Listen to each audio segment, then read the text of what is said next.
Mirëmëngjes, të dashur qytetarë dhe qytetare. Sot,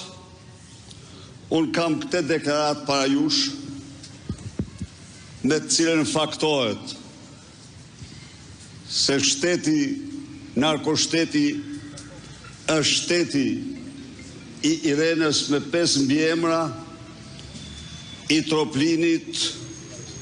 dhe Troplinëve të tjerë. Ndaj dhe ju lutëm, sipas dëshirës të ndiqni këtë deklaratë sot.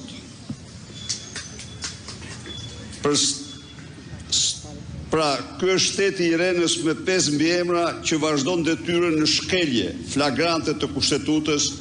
dhe ligjeve të vendit. Për sa më sipër deklaroj se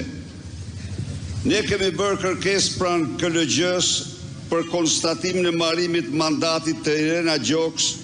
për shkak se kur ka marrë mandatin nuk ka patur kriteret përcaktuara në ligj për të qenë gjykatëse, pasi kishte një vendim penal që kishte marrë formë të prerë. Konkretisht, Kushtetuta e Shqipërisë në nenin 6 fraksion 1 parashikon se një person, integriteti publikit cilit është cenuar, nuk mund të vijoj funksionet në organet kushtetuese. Ndalohet, thot neni, ndalohet zgjedhja, emrimi apo ushtrimi një funksioni publik në një nga organet e parashikuara në këtë kushtetut ose të krijuara me ligj, pavarësisht përcaktimeve të bëra në dispozita të tjera të kësaj kushtetute, nëse verifikohen rrethana që cenojnë integritetin publik të funksionarit publik sipas kushteve dhe rregullave të përcaktuara me ligj,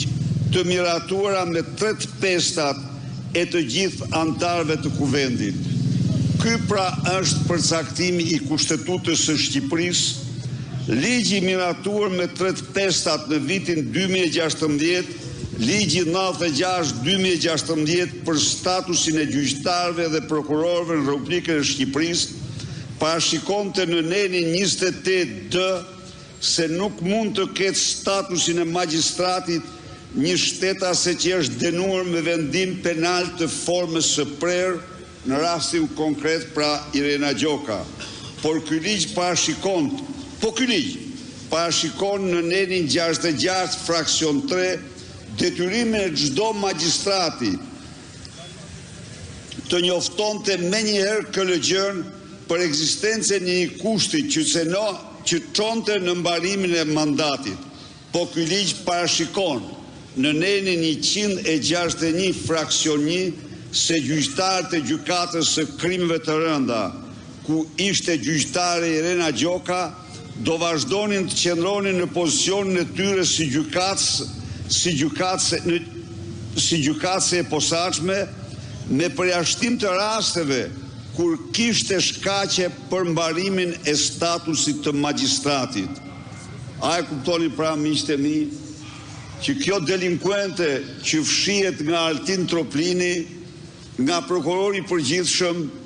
nga kryeinspektori i përgjithshëm që thot se nuk na ka njoftuar dhe thot një të pavërtet të madhe, po duket punojësit e tij ja kanë fshehur dokumentat. Pra, kjo qëndron në detyrë, duke shkelmuar kushtetutën e vendit, duke shkelmuar ligjet me 3/5 që diktojnë asaj largimin e menjëhershëm për veprat që ka kryer.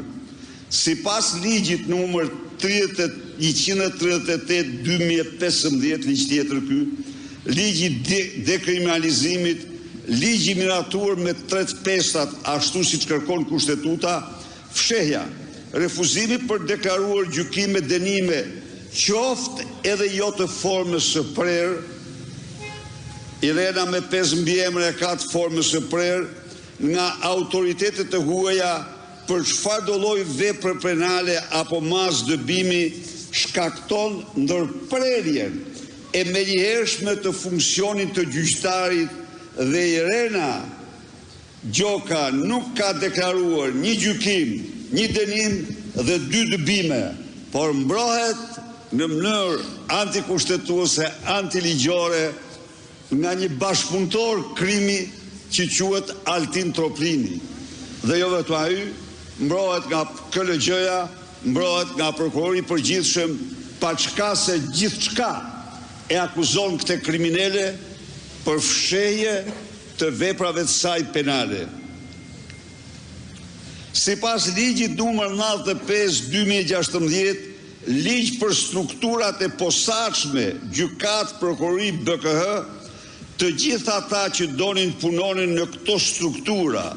duhet të deklaronin nëse kishin dënime brenda ose jashtë vendi të formës prerë ose jo, për çfarë do lloj shkelje ligjore. Dhe Irena me 5 mbiemra përsëri nuk ka deklaruar dënimin e saj në Greqi. Refuzimi për deklaruar për bën shkak për shkarkimin e saj të menjëhershëm. Pra, sipas 3 ligjeve të miratuara me 3 të pestat, Irena Gjoka nuk duhet të ishte magjistrate, të paktën që në hyrje në fuqi të ligjit për dekriminalizimin, por ajo fsheu vendimin e saj penal dhe ekspulset dhe nuk i raportoi ato sipas ligjit. Faktet u bën publike, si fillim nga gazetat greke e më pas nga dokumente zyrtare me vull apostile të sjella dhe dorëzuara në organet kompetente shqiptare që në shkurt të vitit 24. Por, kur faktet u bën publike, kur dokumentat u dorëzuan në institucionet e përkatëse shqiptare, këto të fundit kishin detyrimin të vendosnin vetë për konstatimin e marrimit mandatit për Irena Gjokën, që prej momentit kur ligji ja ndalon asaj të ishte gjykatëse dhe ndjekjen e saj penale. Por ajo mbrohet nga Altin Troplini, kundrejt ndonjëri shfetit majm apo urdhri antiligjor. Sidoqoftë, Altin Troplini bëhet bashkautor në një krim të shëmtuar, ku është shkel kushtetuta dhe ligjët e vendit. Por sigurisht